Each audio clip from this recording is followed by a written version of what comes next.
Hi guys. Nandamuri అభిమానులు గత కొన్ని సంవత్సరాల నుంచి వారసుడి కోసం నిరీక్షిస్తున్నారు. ఆ టైం రానే వచ్చింది. నందమూరి బాలకృష్ణ వారసుడు ఎంట్రీ కోసం అభిమానులు పలు సందర్భాల్లో వారసుడు ఎప్పుడు అంటే నందమూరి బాలకృష్ణ నెక్స్ట్ ఇయర్ అని చెప్పుకుంటే రానే వచ్చిండు. ఫైనల్గా వారసుడు టైం రానే వచ్చింది. నందమూరి మోక్షజ్ఞ గ్రాండ్ ఎంట్రీ మొదటి సినిమా రేపు ఉండబోతుంది. వాటి గురించి మాట్లాడదాం. అంతకంటే ముందు మన ఛానల్ను సబ్స్క్రైబ్ చేయని వాళ్ళు సబ్స్క్రైబ్ చేయండి. ముందుగా నందమూరి మోక్షజ్ఞకు జన్మదిన శుభాకాంక్షలు తెలియజేస్తూ తెలుగు సినిమా ఇండస్ట్రీలో నందమూరి బాలకృష్ణకున్న మాస్ ఫ్యాన్ బేసు మనం ప్రత్యేకంగా చెప్పక్కర్లేదు. నందమూరి బాలకృష్ణ మాస్ అనే పదాన్ని 80స్లో కానీ 90స్లో కానీ ఒక ట్రెండ్ సెట్ చేసి హీరో అంటే ఇలా ఉండాలి, మాస్ హీరో అంటే ఇలా ఉండాలి, అలాంటి ట్రెండ్ క్రియేట్ చేసిన వ్యక్తి. అలాంటి మాస్ ఫ్యాన్ బేస్ ఉన్న హీరో వారసుడు ఎంట్రీ వస్తుందంటే అభిమానులు ఏ రేంజ్ అంచనాలు పెట్టుకుంటారు, ఏ రేంజ్ ఊహించుకుంటారు, ఆ రేంజ్లో మూవీ ఉండబోతుందా లేదా. ప్రజెంట్ ఈ మూవీని చెరుకూరి సుధాకర్ నిర్మిస్తున్నాడు. నందమూరి బాలకృష్ణ చిన్న కూతురు డాటర్ తేజస్విని కో ప్రొడ్యూసర్గా ఈ మూవీకి పనిచేయబోతుంది.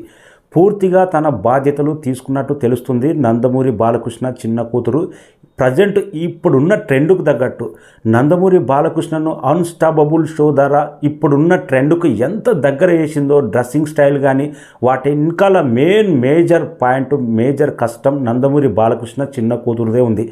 ప్రజెంట్ తన తమ్ముడి బాధ్యతలు కూడా ప్రజెంట్కు ట్రెండ్కు దగ్గర అయ్యేటట్టు కో ప్రొడ్యూసర్గా పనిచేస్తుందంట చెరుకూరి సుధాకర్ నిర్మాత. డైరెక్టర్ ప్రశాంత్ వర్మ. మనకు తెలిసింది హనుమాన్ మూవీతో పాన్ ఇండియా స్థాయిలో గుర్తింపు వచ్చింది. ఈ మూవీ ఎలా హిట్ అయిందంటే ఓన్లీ ఒక హీరో క్యారెక్టర్ మీదన, హీరో ఎలివేషన్న, ఒక మాస్ ఫిలిమా, ఒక డైరెక్టర్ టాలెంట్ తోట హిట్ అయిందని చెప్పలేం. మెయిన్ అక్కడ హనుమాన్ అనే మూవీ దైవత్వం మీద ఉంది. హనుమాన్ అనే ఒక సూపర్ పవర్తో ఉంది. ఈ సినిమాలో హీరో పెద్ద ఫైట్లు చేసి హీరోను ఒక ఎలివేషన్గా చూపెట్టిన సీన్స్ మాత్రం చాలా తక్కువే. మెయిన్ కంటెంట్ దైవత్వం హనుమాన్ బేసిక్ మీదనే ఈ మూవీ నడిచింది. హీరో బేసిక్ అనేది పెద్ద లేనే లేదు. ఇక ప్రజెంట్ తను డైరెక్ట్ చేయబోయేది ఎవరిని, తెలుగు సినిమా ఇండస్ట్రీలో మాస్ అనే పదాన్ని క్రియేట్ చేసిన వ్యక్తి వారసుడిని మొదటి సినిమా లాంచ్ చేయబోతున్నాడు. మొదటి సినిమా డైరెక్షన్ చేయబోతున్నాడు. ప్రశాంత్ వర్మ గతంలో చేసిన సినిమాలేంటి, కల్కి రాజశేఖర్తో మూవీ చేసిండు. ఆ సినిమా యావరేజ్గానే నడిచింది.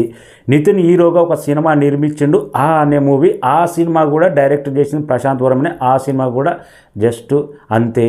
ఇంకా ప్రశాంత్ వర్మ ఇదే హనుమాన్ హీరోతో తీసిన మూవీ జాంబీ రెడ్డి, ఇది కూడా జస్ట్ కంటెంట్ బేసిక్ మీదనే కొంతవరకు ఆడింది.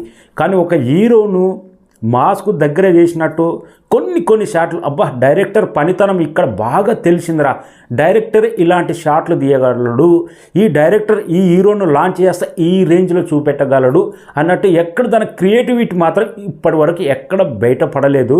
ఒక స్టార్ తెలుగు సినిమా ఇండస్ట్రీలు అంటే ఇంకా నందమూరి ఫ్యామిలీ అంటే ఇంకా బిగ్గెస్ట్ ఫ్యామిలీ. అలాంటి ఫ్యామిలీ నుంచి ఒక వారసుడు వస్తున్నాడంటే అభిమానులు ఎన్ని అంచనాలు పెట్టుకుంటారు. వాటన్నిటినీ గతంలో సినిమాలను మర్చిపోయి ప్రజెంట్ నేను నా కెరీర్ బెస్ట్లో ఇంత గొప్ప అవకాశం రాదు.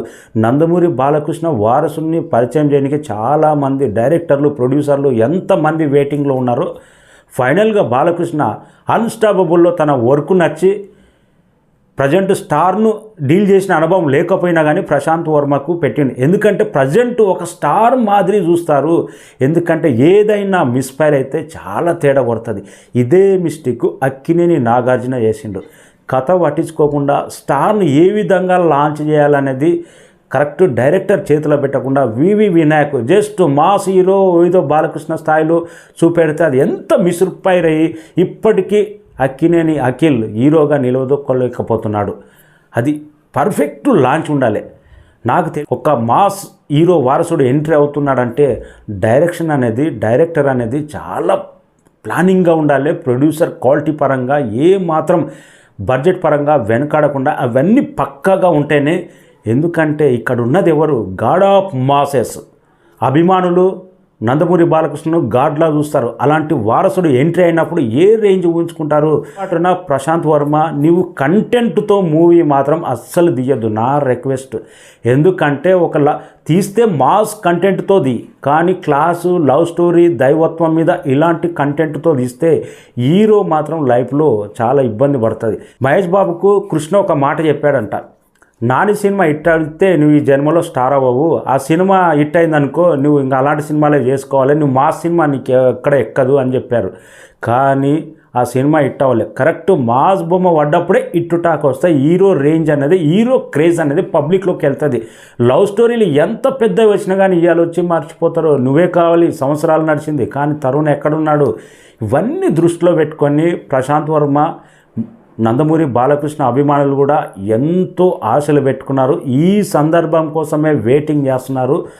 సింబా ఈజ్ కమింగ్ టుమారో ఏ రేంజ్లో ఓపెన్ అవుతుందో, ఏ రేంజ్లో ముహూర్తం అవుతుందో, వారసుడు కోసం తెలుగు సినిమా ఇండస్ట్రీ మాత్రం ఈగర్గా వెయిటింగ్ చేస్తుంది. పాన్ ఇండియా డైరెక్టర్, నువ్వు అనుమానం మర్చిపో, నీ గత సినిమాలు మర్చిపో, ఒక నందమూరి బాలకృష్ణ వారసుడిని పరిచయం చేస్తున్నా, ఒక మాస్ కల్ట్ మాస్ సినిమా తీయబోతున్నా, ఒక mass cult commercial youthful entertainer తీయబోతున్నా, అది దృష్టిలో పెట్టుకొనే ప్రశాంత్ వర్మ డైరెక్ట్ చేయాలని కోరుకుంటున్నా. మన దృష్టిలో సినిమా యావరేజ్ ఉన్నా కానీ అబ్బా హీరో ఏం చేశారా, హీరోకు పేరు పెట్టేది లేదు. ఫైట్లు కానీ, డ్యాన్సులు కానీ, యాక్టింగ్ కానీ ఇరుగా కుమ్మేశాడ్రా. Hero is best. కంటెంట్దే ఉంది, ఇవాళ కాకపోతే రేపు పడుతుంది. హీరో దగ్గర కావాల్సినంత టాలెంట్ ఉందిరా, కావాల్సినంత పవర్ ఉంది, కావాల్సినంత మాస్ యాంగిల్ ఉంది. ఇది బయటికి తీయాలి ప్రశాంత్ వర్మ. రిక్వెస్ట్, చూద్దాం. వెయిటింగ్. మొదటి సినిమా తన అక్కనే కో ప్రొడ్యూసర్ కాబట్టి చెరుకూరి సుధాకర్ భారీగానే తీస్తాడు. నందమూరి బాలకృష్ణ కూడా గెస్ట్ రోల్ చేస్తే ఈ సినిమా రేంజ్ ఎక్కడికి వెళ్ళిపోతుంది. Best of luck. Young lion coming soon. Tollywood ఇండస్ట్రీని ఏలాలని కోరుకుందాం. థ్యాంక్ యూ సో మచ్ అభిమానులు. రేపటి కోసం అయితే వెయిటింగ్. లేటెస్ట్ లుక్ నందమూరి మోక్షది ఏ రేంజ్లో ఉంటుందో అనేది వెయిటింగ్.